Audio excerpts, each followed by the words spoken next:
चलो भैया देखो, हाँ लुक एट द बोर्ड। पहला क्वेश्चन था which type of tense is used in the sentence given below. जो सेंटेंस लिखे गए हैं इसमें कौन कौन से टेंस है। तो मैंने सेंटेंस दिया था देवर, आवाज, देवर सिंगिंग अ सॉन्ग। ये सेंटेंस देख के क्वेश्चन पूछा गया कि इसमें कौन सा टेंस है। तो आपको पता होना, पहली बात आईएनजी आ रहा है तो कोई कंटीन्यूअस टेंस है। देखो हेल्पिंग वर्ब क्या लगी इसमें, हेल्पिंग वर्ब क्या लगी है, वर्ब। और वाज किस टेंस के होते हैं, वाज आते हैं पास्ट टेंस में। और आईएनजी आ रही थी, कौन सा टेंस हो गया, पास्ट कंटीन्यूअस टेंस हो गया। यानी पहले का आंसर क्या हो जाएगा, डी आंसर। पहले मैं आपको डी लिखूंगा, है ना। ये तो पहले का आंसर पास्ट कंटीन्यूअस टेंस होगा। दूसरा सेंटेंस लिखा था he had finished his lunch,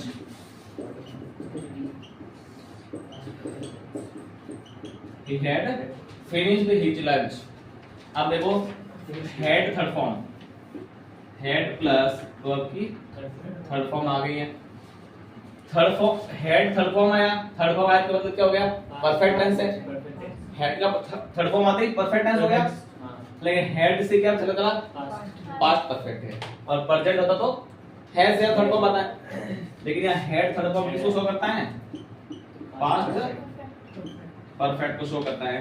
तो पास्ट परफेक्ट किस ऑप्शन में था, डी। इसका भी क्या उत्तर हो जाए, डी। इसका भी डी आंसर होगा।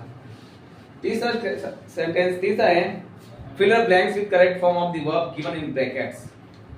क्वेश्चन में दिए हुए शब्दों में से सही वर्ब सेलेक्ट करनी है। माय अंकल ब्लैंक, सेंटेंस लिखा था माय अंकल इंग्लैंड 3 टाइम्स।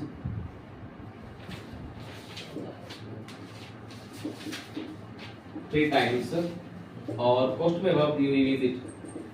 यहाँ पे क्या आएगा सर, एक्सेल कर रहा हूं मैं। माय अंकल इंग्लैंड 3 टाइम्स, मेरे अंकल 3 बार इंग्लैंड गए हैं। विजिट गए, घूमने गए कह सकते हैं, विजिट भ्रमण के लिए होता है। 3 बार घूमने गए हैं, 3 बार घूमने गए हैं। अब हिंदी सेंटेंस से चले तो आईए के साथ में है आने पर कौन सा होता है, आईए सेंटेंस हिंदी में आईए प्लस है, प्रेजेंट परफेक्ट होता है। आईए है, गए हैं परफेक्ट हो गया ना, बात फिक्स हो गई, गए हैं वो 3 बार गए हैं। My uncle singular subject, has है बस क्या आ जाएगा, हैज। पास्ट परफेक्ट की कौन सी फॉर्म आती है इसमें, थर्ड फॉर्म आती है। ये हो गया प्रेजेंट परफेक्ट टेंस हो गया। इसलिए my uncle has visited England 3 times, मेरे अंकल है वो 3 बार इंग्लैंड घूमने गए हैं, इंग्लैंड गए हैं, दोनों कह सकते हैं। चौथा सेंटेंस था, तो इसका आंसर कौन सा था, इसमें आपको ए पढ़ना था। चौथा है द बर्ड्स, पोस्ट में वर्ब दिए हैं फ्लाई। द बर्ड्स पक्षी, फ्लाई उड़ते हैं। सबसे इजी सेंटेंस, सबसे पहला टेंस का सबसे पहला टेंस द बर्ड्स पक्षी फ्लाई उड़ते हैं, है ना। यही हो गया। बर्ड के साथ एस लगा हुआ है, बर्ड है ऑलरेडी प्लूरल है, और प्लूरल सेंटेंस सब्जेक्ट के साथ में एस या एस का प्रयोग नहीं होता है। जो वर्ब फॉर्म दी हुई है वही यहाँ पर फिल करनी है। यानी फ्लाई का हमें फ्लाई ही लिखना है। द बर्ड्स फ्लाई, पक्षी उड़ते हैं, यही होगा। क्यों क्या है, आसानी से मैंने कहा ना, एक बात ऐसा समझ लेना, इधर ऐसा आ गया इधर नहीं लगाना है, और इधर नहीं आया तो इधर लगाना है। प्रेजेंट सिंपल में दोनों में से एक लगाना है। यहाँ ऑलरेडी आ गया बर्ड्स में, यहाँ कुछ चेंजेस नहीं होगा। लेकिन कई ने फ्लाई लिखा, कई ने फ्लाइज लिखा, और कई ने ओनली फ्लाई लिखा। ओनली फ्लाई लिखा उनको धन्यवाद, और जो ऐसे एस लगाया वो अपने आप में 2-4 गली खुद को दे देना। नहीं उनको और धन्यवाद। तो इसका आंसर क्या था, ये भी दे रखा था। इसका आंसर भी क्या था, ये आंसर था इसका। 4 हुए। नेक्स्ट चलिए 5वां।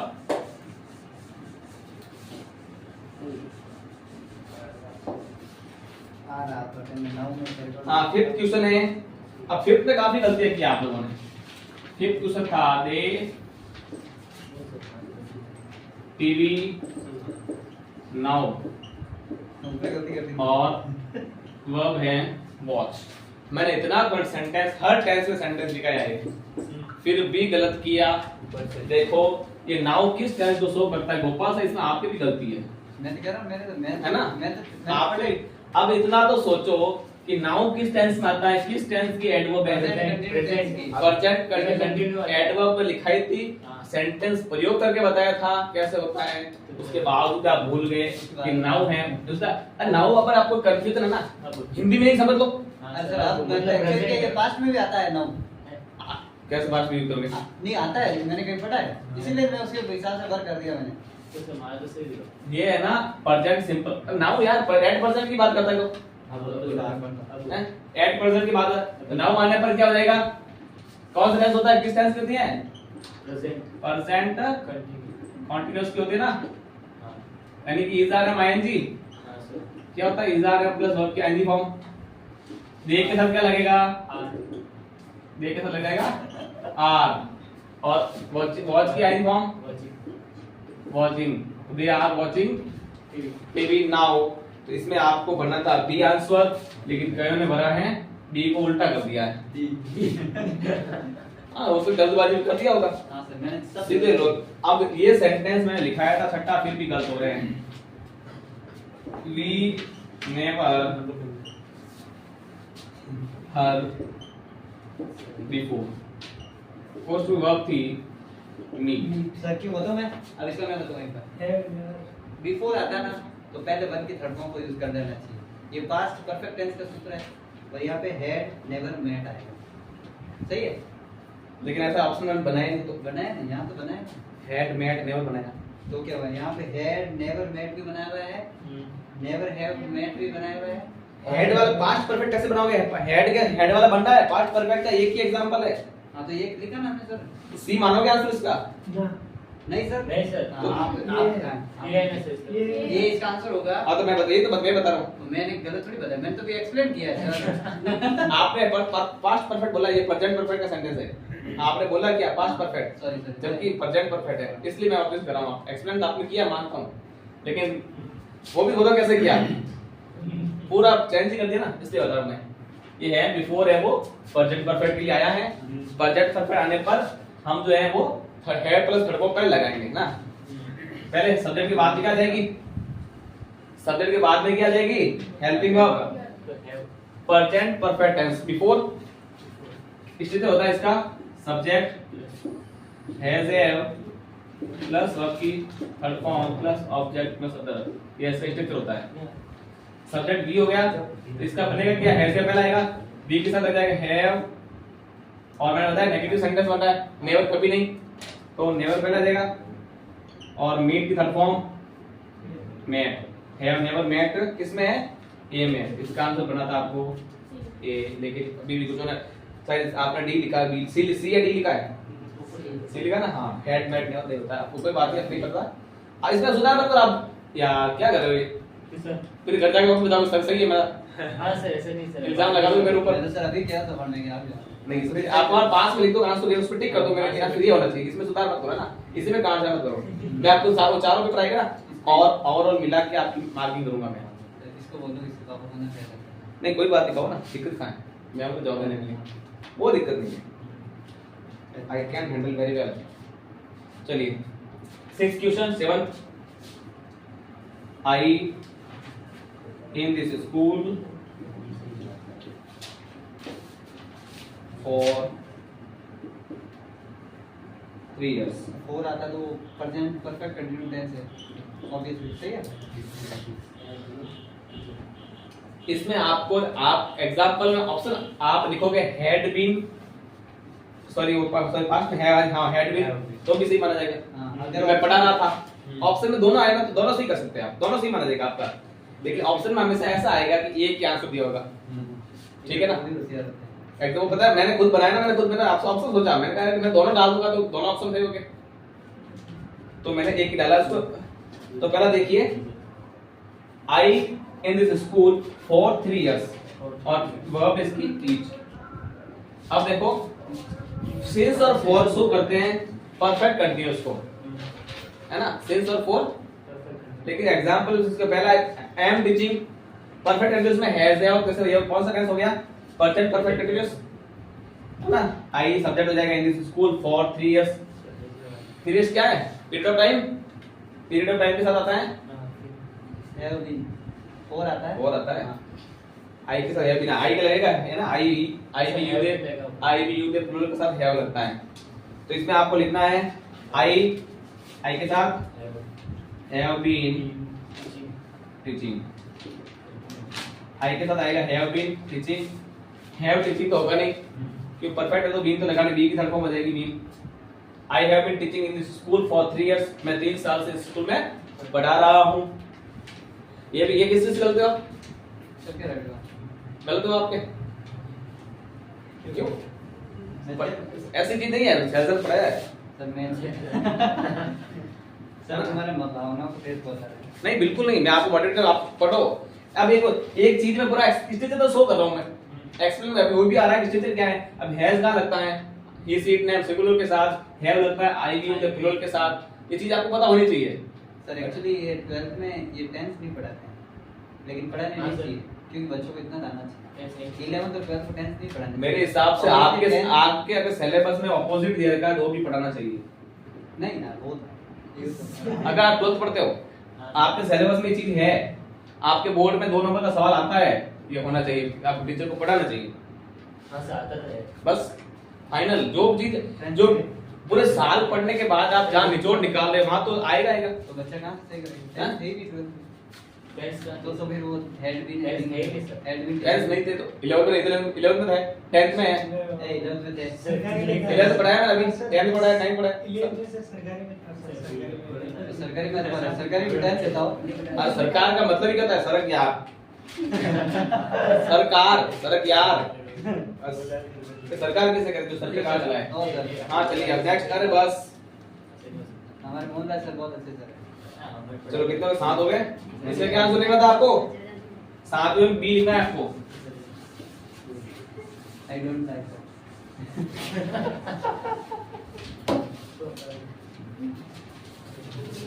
इंग्लिश की हिंदी कर रहे हो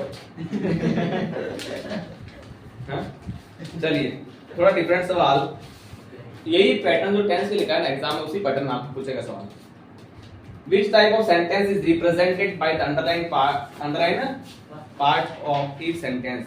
जो underlying part sentence underline की गई है वो किस टेंस को रिप्रेजेंट करता है, किस टेंस को बताता है। पहला सेंटेंस है राम इज प्लेइंग हॉकी। किस किस की गलत हुआ है?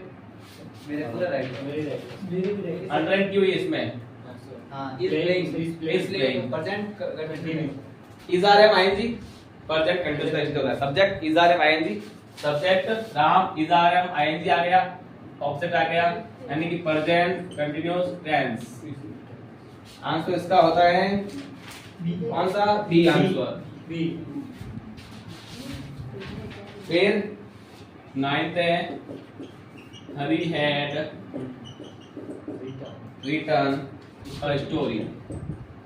अभी मैंने बताया हेड प्लस थर्ड फॉर्म कौन सा टेंस होगा इसमें आया था अभी आया था हेड फिनिश। सेकंड क्वेश्चन था, सेकंड वाला क्वेश्चन सेम है इसके, वहां हेड फिनिश था या हेड रिटर्न है, कौन सा टेंस हो गया?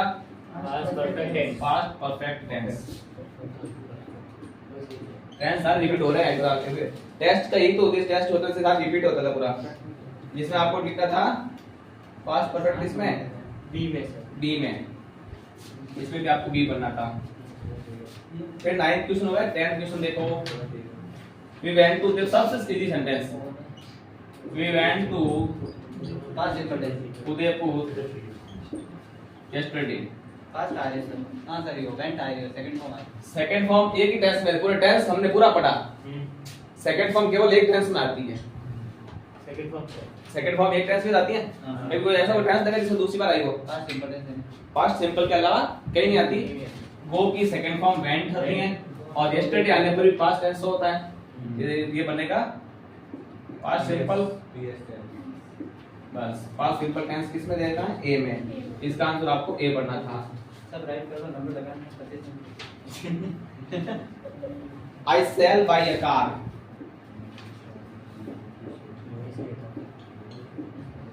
आई सेल, सेल और विल किसमें आते हैं? फ्यूचर टेंस में। केवल subject shall will first form दे देगी, पर फ्यूचर सिंपल हो गया, है ना? आई चलो तो बी सेल विल आती फ्यूचर टेंस और फर्स्ट फॉर्म आ रही है पीछे, तो ये कौन सा हो गया? फ्यूचर सिंपल टेंस, है ना? कौन सा टेंस ऑप्शन दे रखा है? सी में। इसका आंसर आपको पता है? सी दिया था। He will have been studying since morning.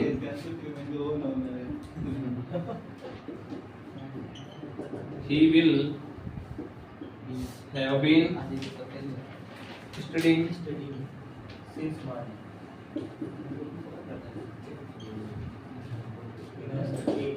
He will have been studying since morning. अब देखो since morning परफेक्ट कंटीन्यूअस, लेकिन सेल विल आया ना, किससे पता चला फ्यूचर टेंस है? आईएनजी आया कंटीन्यूअस टेंस है, सिंस फॉर मॉर्निंग आना से परफेक्ट हो गया, यानी फ्यूचर परफेक्ट आया था ना। सेंटेंस से पढ़ के पता लगा रहा है, तो सिंस फॉर किस में आते हैं? परफेक्ट में आते हैं। आईएनजी आया परफेक्ट कंटीन्यूअस हो गया, फिर सेल विल आया तो फ्यूचर हो गया, यानी फ्यूचर परफेक्ट कंटीन्यूअस टेंस है। इसे समझ सकते हैं। इसमें दे रखा है फ्यूचर में, इसका आंसर ये बनना था आपको। किस किसने गलत किया भाई? सही है। चलो कोई बात, नेक्स्ट टाइम सही करोगे आप। हाँ, बस मैं तो रोज रहना चाहिए, ऐसा रोज रहना चाहिए, जान लिखना ना पड़े। हाँ सर, खाली अब आते हैं, which is the correct indirect speech of given sentence? She said Kamal wants a dictionary. लिखा था मैंने, क्लियर हुआ क्वेश्चन है? She said Kamal wants a dictionary. अब देखो, ये जो था ना, इसमें आपको बताया था मैंने कि एक टेबल बनाई थी ना। पहली लाइन थी सब्जेक्ट सॉरी वर्ब की फर्स्ट फॉर्म या वर्ब की फर्स्ट फॉर्म ऐसे एस, तो इधर आपको केवल सेकंड फॉर्म बनानी है, ठीक है? डायरेक्ट से इनडायरेक्ट बनाने में सबसे पहला होता है कि आप देखो कि क्या कह रहे हैं वो। सी सेड ऑब्जेक्ट नहीं लिखा है, तो सेड का क्या बना है? सेड लिखना है, तो सी का सी हो जाएगा, सेड का सेड हो जाएगा। और ये जो कॉमा और इन्वर्टेड कॉमा दे रखा है, इनको हम हटा देंगे। जैसे कॉमा है, ये इन्वर्टेड कॉमा, इसको हटा करके क्या लगा देंगे? दैट। सी सेड दैट, कमल का कमल आएगा, सब्जेक्ट है, और मैंने कहा था वर्ब की सेकंड फॉर्म, ऐसे उसको केवल किस में देंगे? वर्ब की फर्स्ट फॉर्म या फर्स्ट फॉर्म ऐसे एस या एस दे रखा है, इसको हम सेकंड फॉर्म में कन्वर्ट करेंगे। तो वांट की सेकंड फॉर्म क्या होती है? वापस बाकी पूरा लिख दो। She said that Kamal wanted a dictionary, answer कौन सा हुआ? ए। बस ये तो आंसर करना है। चलो 14 number. She said to me, ये करवाया भी था लेकिन मैं भूल गया। Where is she? अब देखो,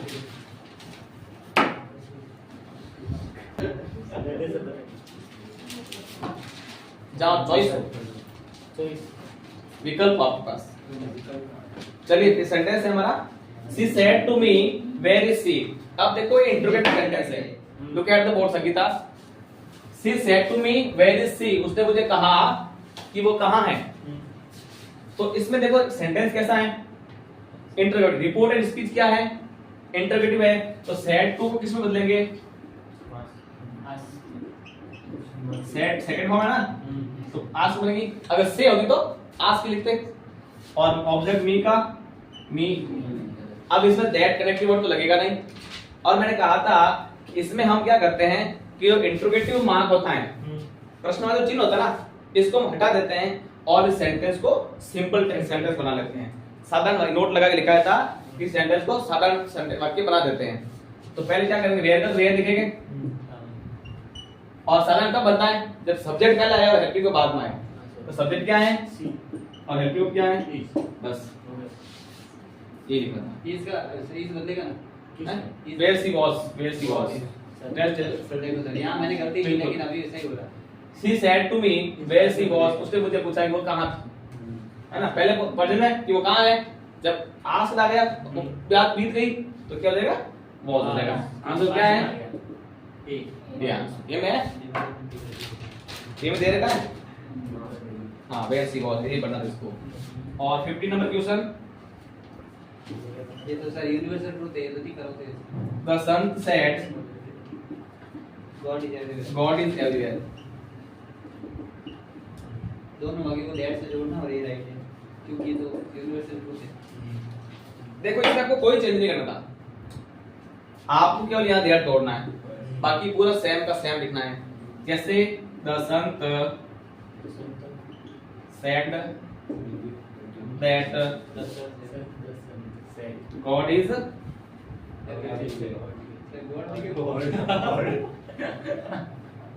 एवरीवेयर। अब इसमें क्या था, वांट का वांटेड बना, सी का हीज का वॉज बना, टेंस क्या चेंज हो रहा है, यहाँ टेंस चेंज हो रहा है, इसमें ये टेंस चेंज हुआ, हीज का वॉज हुआ, टेंस हुआ, लेकिन यहाँ हीज का इज ही आया है। ऐसा इसलिए आया, जो नहीं आए थे उनको बता दूं, ये सेंटेंस कह रहा है द सन सेड, संत ने कहा क्या, गॉड इज एवरीवेयर, भगवान हर जगह है। अब इसको पास्ट बनाएंगे हम, तो क्या हम कहेंगे कि भगवान हर जगह थे? ऐसा है नहीं कह सकता भगवान हर जगह थे, अभी भी हो तो ये चेंज हो ही नहीं सकता। लोग कहेंगे कि चेतन जी सर थे, कभी कभी बाद में लोग कहेंगे कि चेतन जी सर थे, लेकिन हम ये नहीं कहेंगे भगवान थे, है ना। इसलिए इसको कहते हैं सार्वभौमिक सत्य, यानी इंग्लिश में कहे तो यूनिवर्सल ट्रुथ। इसलिए चेंज नहीं होगा, वैसा का वैसा आएगा। अगर यहाँ लिखा कि he said to me the sun rises in the east, the sun rises तो भी जैसे in the east, है ना। दैट से जोड़ना है। तो भी आपको दैट ही जोड़ना है। the sun rises in the east, सूर्य पूर्व में उगता है, ऐसा तो है नहीं कल पश्चिम से उगेगा, क्या लंका में उग जाएगा, है ना। दक्षिण में लंका है ना, दक्षिण में लंका है ना, तो भी ऐसा हो नहीं सकता कि वो लंका हो जाएगा, कश्मीर उग जाएगा, कश्मीर से कन्याकुमारी आ जाएगा, ऐसा है नहीं। तो ये सार्वभौमिक सत्य है, सूरज वही उगता है, इसलिए वो भी चेंज नहीं होगा। ऐसे सेंटेंस जो फिक्स होते हैं ना, वो कभी चेंज नहीं होते हैं। हमेशा फिक्स है, मापो मापना है।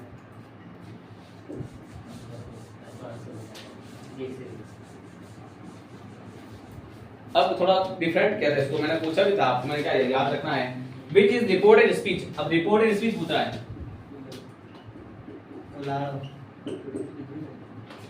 रिपोर्टेड स्पीच, स्पीच का मतलब जो वक्ता बोलता है, वक्ता द्वारा बोला गया। अरे अभी तो इसमें दोनों आप है ना, इसमें अभी देखो, Rohit said to me, sentence था Rohit said to me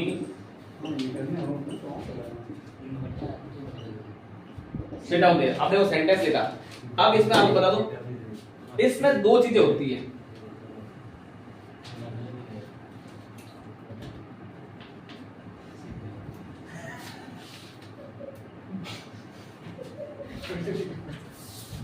What are you doing? New method.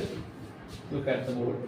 Rohit said to me, Rohit ने मुझे कहा sit down there, वहां बैठो। अब सेंटेंस में देखो, आपको ये रिपोर्टेड स्पीच क्या होता है एक्सप्लेन करता हूं, वापस सुन लेना। इसमें दो चीज होती है, एक तो रिपोर्टेड स्पीच होती है, एक रिपोर्टिंग पार्ट होता है, ये होता है रिपोर्टिंग पार्ट, एक होती है रिपोर्टिंग वर्ब। इसमें तीन चीजें हमें याद होनी चाहिए। सबसे पहले ये आती है रिपोर्टिंग पार्ट। रिपोर्टिंग पार्ट होता है पहले वाला वाक्य, यानी कि इस कॉमा तक, इस कॉमा तक जो सेंटेंस आता है इतना इतना पूरा, इसको बोलते हैं reporting part.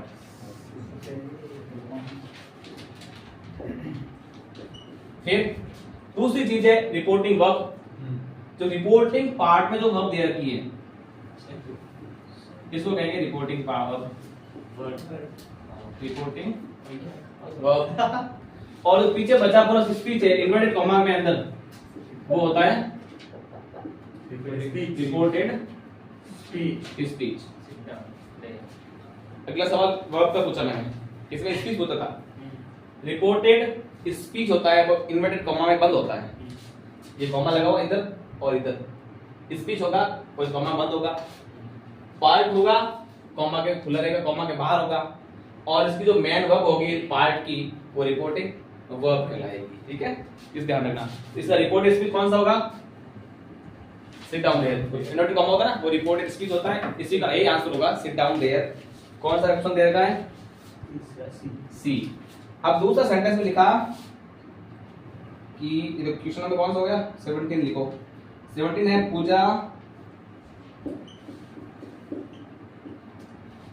Puja said to me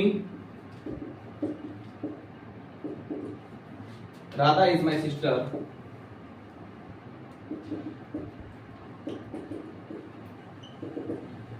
ये सेंटेंस हो गया। अब इसमें पूछ रहा है which is the reporting verb. अब ये रिपोर्टिंग वर्ब कौन सी बताई मैंने इसमें, ये कौन सा हो जाएगा, ये रिपोर्टेड वर्ब होगा, रिपोर्टेड स्पीच और स्पीच हो, जो कॉमा में स्पीच हो गया। ये पूरा क्या है, रिपोर्टिंग पार्ट है। क्वेश्चन पूछ रहा है रिपोर्टिंग वर्ब कौन सी है, सेट टू, ओनली सेट, बस ये करना है। इसका ये आंसर यही था सेट टू। अब पता है सेट टू वर्ब होती है, इसमें सेट टू वर्ब होती है। कॉमा में बंद है रिपोर्टेड स्पीच है, कॉमा के बाहर जो खुला हुआ सेंटेंस है वो रिपोर्टेड पार्ट है। इसका आंसर क्या था, ए। ये हो गया 17th क्वेश्चन। अब आते हैं हम वापस fill in the blanks with correct prepositions.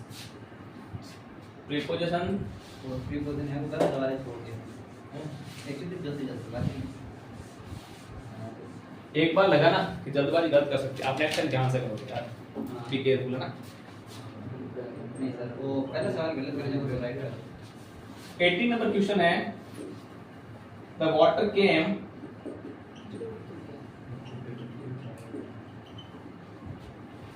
our knees। घुटनों से the water came पानी आया। अब ऑप्शन भी लिखो उसका, at, दूसरा कह रहा है above, तीसरा कह रहा है after, और चौथा कह रहा है among। अब मुझे इसके यूज बताओ पहले तो। at का यूज होता है, above का आता है, after का आता है, among का आता है।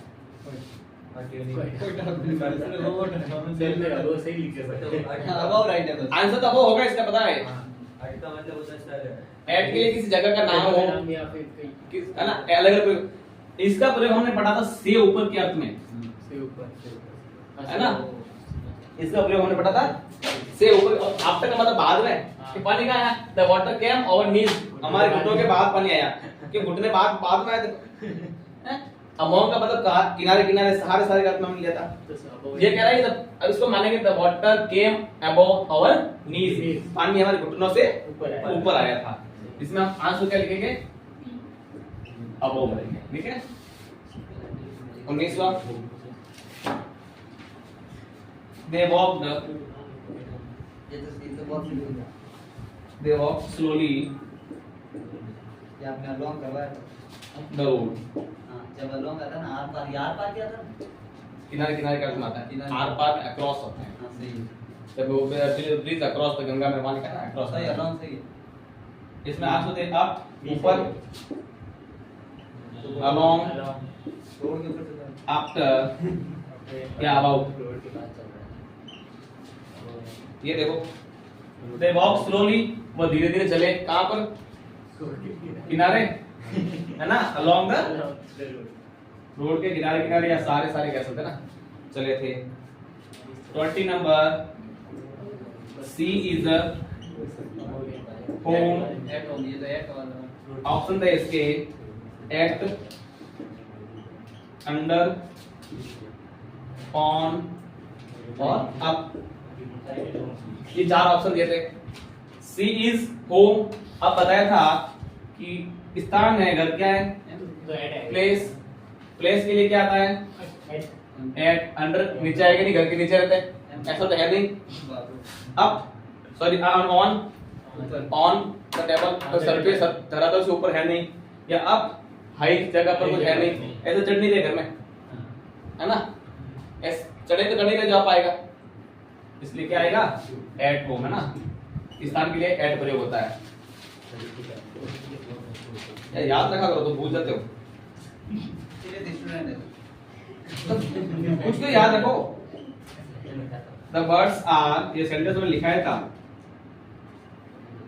फ्लाइंग द ट्री, और दोबारा ये भैया राइट है, अबाउट द ट्री, जो पक्षी हो जो मैंने अभी वो उसमें लिखा था the kites are flying above the tree, पतंग है वो पेड़ से ऊपर उड़ रहा है, यहाँ कुछ नहीं किया, यहाँ काइट्स का बर्ड्स क्या है, the birds are flying the tree, पेड़ से क्या कर रहा है, पेड़ से ऊपर के लिए आता है, अबव वाला आता है।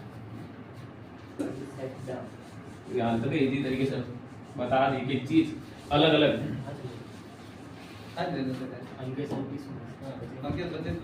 नेक्स्ट संडे तक रखेंगे ना टेस्ट आपका।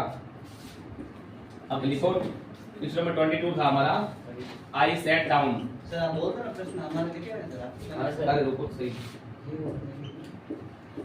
राम एंड सीता, सर आज बड़े वीडियो अपलोड कैसे सॉल्व होगा क्वेश्चन पेपर, आपको बोल बताओ ना, देखने वाले सोचे क्वेश्चन पेपर है कहाँ, वो भी तो अपलोड करना है। क्वेश्चन लिख रहा हूँ, समझ आ गया, मजा आया बिटवीन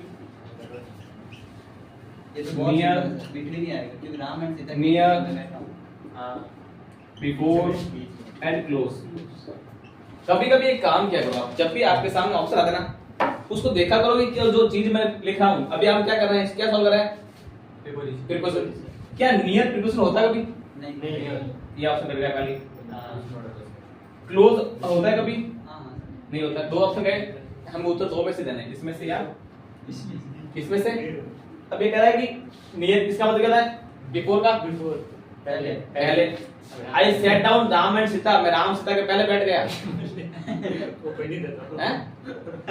नहीं, है ना। और ऐसा अगर कुछ आता है एंड के लिए, अगर दो सब्जेक्ट के बीच में एंड दे दिया तो आपको के बीच में अर्थ में यूज करना है, और दोनों के बीच के लिए क्या आता है, यानी कि इनका बच्चा था।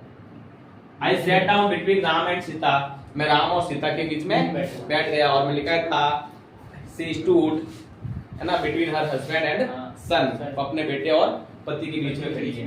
तो सेंटेंस का अकॉर्डिंग बना था, आई सेट डाउन, वहां खड़ी थी, यहाँ बैठी। लड़की हो सकती है, आई किसी को शो नहीं करता, लड़का लड़की है, सबके लिए आता है। आई सेट डाउन, मैं बैठ गई, बिटवीन राम एंड सीता, राम सीता के बीच में। नेक्स्ट, ये भी आएगा क्योंकि और ऑफ जा होता है ना। आई अ ग्लास ये माफ मिल्क माफ confusion at about of up, at आएगा नहीं, ऐसी कोई चीज है नहीं क्या एट आए। A glass of milk, about दूध के बारे में कभी होता नहीं है। अप चढ़ाई धरातल की और ऊपर की ओर है नहीं, बचा क्या ऑफ, चारों में देखा तो है ही है बस। और ऑफ का प्रयोग किस में आता है, का की के में भी आता है ना। अ ग्लास ऑफ मिल्क, दूध का ग्लास, माप तोल भी है, ग्लास की दूध कितना है, एक गिलास बस ये भी है, दोनों तो समझ सकते हैं। फिर 24, he was driving 70 kilometre per hour, ठीक है। Down at, below, along, down at और बिलो अलोंग। अब जो चार ऑप्शन है हमारे, डाउन का मतलब नीचे, डाउन हमने पढ़ा, प्रीपोजिशन नहीं, नहीं बिलो बड़ा था। बिलो डाउन आएगा नहीं, बिलो के नीचे, पद में रैंक में वहां पढ़ा था, है ना। किसी लिस्ट में नाम आ नीचे आ रहा है, ये भी आएगा नहीं। अलोंग, किनारे किनारे, ये भी नहीं तो सड़क किनारे, कहाँ किसके किनारे, सो हो रहा है। नहीं एट ही आएगा। और वैसे भी किसी गाड़ी की स्पीड का भी लिखा है, एट ही आता है। 70 किलोमीटर पर आवर गाड़ी की स्पीड है, गाड़ी की गति है, गति, तापमान या किसी रेट है, वहाँ एट प्रयोग होता है ना। कीमत, स्पीड, गति और टेम्परेचर, तापमान के लिए हमेशा एट प्रीपोजिशन लगता है। और लास्ट क्वेश्चन, अब ये आपके साथ ऐसा लिखा है कहीं कहीं मैंने, the boy ran the house जो कहाँ के गया, गति करके गया, into off into from by। ये ऑप्शन क्वेश्चन हमारा, the boy ran the house, लड़का घर की ओर क्या गया, ran दौड़ा, दौड़ना क्या होता है, गति करना, गति की उसने अंदर की ओर, घर में दौड़ा, और अंदर की ओर गति करने के लिए इनटू का प्रयोग होता है। घर से दौड़ा, ये होता नहीं फ्रॉम वाले, फ्रॉम किसने बोला, भाई घर के द्वारा आया, या of the boy ran of the house, घर का लड़का घर दौड़ा, ये होता नहीं है, घर के द्वारा दौड़ा नहीं होता है, फ्रॉम आएगा नहीं, से के अर्थ में भी नहीं आएगा, बचा इनटू, इनटू हमारा आंसर होगा इसमें। इस प्रकार से आपके पेपर में एक एक क्वेश्चन सॉल्व करा है। क्या बोला, अगर अब भी आप हमको तो रिपीट करना चाहिए एक बार चीज, जितना पढ़ा है ना आप घर जाके रिपीट किया करो कि हाँ ये चीजें क्यों यूज हो रही, कहाँ यूज हो रही, जो भरा चेक कर लिया, बता दिया, आपके मार्क्स बता दिए, सॉल्व कर लिया क्वेश्चन पेपर, ठीक है। अब आप नेक्स्ट पढ़ना, या फिर हम भी अब अगली क्लास चलाएं।